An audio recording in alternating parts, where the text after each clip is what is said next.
Chileno. Hola, ¿cómo estás? This is the story of my Vida Loca, my crazy life.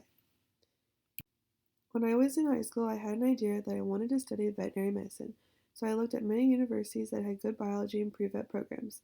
I applied to 7 different universities and was accepted into all 7 of them. I decided on Heidelberg University, located in a cornfield in Tiffin, Ohio, because I wanted to go as far away as possible from my parents. Plus, they gave me an excellent scholarship based on my GPA and grades.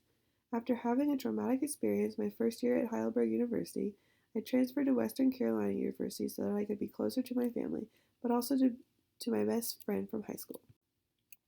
At Western Carolina University, I decided to change my major to a double major in international studies and Spanish with a minor in TESOL. In fact, during my freshman year at Heidelberg, I realized that studying biology was not the right path for me. However, I knew that I enjoyed learning about different cultures, languages, countries, and much more. I was also extremely determined to become fluent in Spanish. My Spanish professor, Dr. Lori Oxford, encouraged me to study abroad with her faculty-led trip to Valencia, Spain. This really was just the beginning to a whole new world that I did not even know existed, and what really drove me to what I am passionate about today.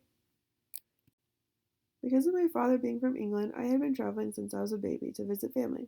I had also gone on mission trips as well, but nothing is really like being able to actually spend an expensive period of time living in a country that is completely different from your own. Valencia, Spain was the first start to my study abroad year. It let me test out what it would be like to study abroad and live with host family for a month before I went to Granada, Spain for the fall.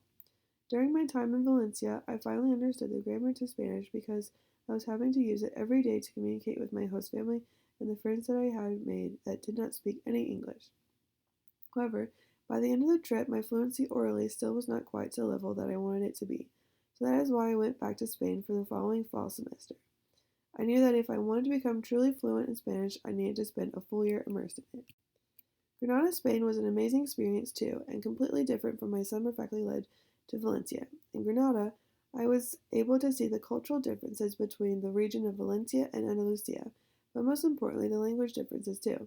Even though in Granada they spoke Spanish, the accent was completely different, plus the language.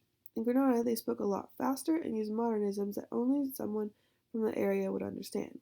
Plus, I also was able to learn about the history of Spanish too, since Spanish is very much rooted in Arabic. Many people do not know that Spain was once ruled by the northern African Arabs, and Granada just in fact was the capital during this time period. This also gave me a better appreciation for the Arab culture as well because I was able to learn about Islam and how the first mathematicians, scientists, and doctors were Arab. Before I went to Spain, I had become friends with some new international students from Saudi Arabia. What I had learned from Spain really helped me communicate better with them because of what I learned about their culture and history. After my time in Spain, I went to Chile. When I arrived to Chile, my Spanish was yet to be fluent. I knew that if I truly wanted to continue learning the language, I needed to understand how it had evolved over time, starting with the Spanish colonization of Latin America. Chile really is really where I had my aha moment to becoming fluent. I could understand Spanish when I was in Granada, but still had problems speaking. My time in Chile allowed me to make lifelong friends as well as interact with people that were so kind and patient with me. Because of this, I can say that this is where I became fluent. One day it just clicked and I could do everything, understand the language written and orally. Till this day, I keep in touch with my friends and host family. I have them to thank for fluency in another language that I use every day to help me. Once I arrived back to WCU, I was a completely different person. Studying abroad allows you to have an experience that gives you another perspective on the world outside the American culture. It opens your mind to have a better understanding of how other parts of the world function, and this forces you to take a step back and evaluate your own culture. From my own experiences, I have noticed that people from the United States tend to not know much about other cultures, which leads to misunderstanding and fear of people that are not like themselves. This definitely affects how people outside of the United States view us and also has an impact on our own politics as well as international relations. Studying abroad also enables you to learn a new language. From my experiences, although almost everyone speaks English, people will tend to be more open if you speak their language.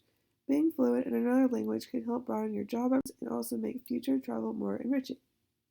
As of my time studying abroad, I discovered what I am passionate about. I want students, whether they be domestic or international, to have this experience.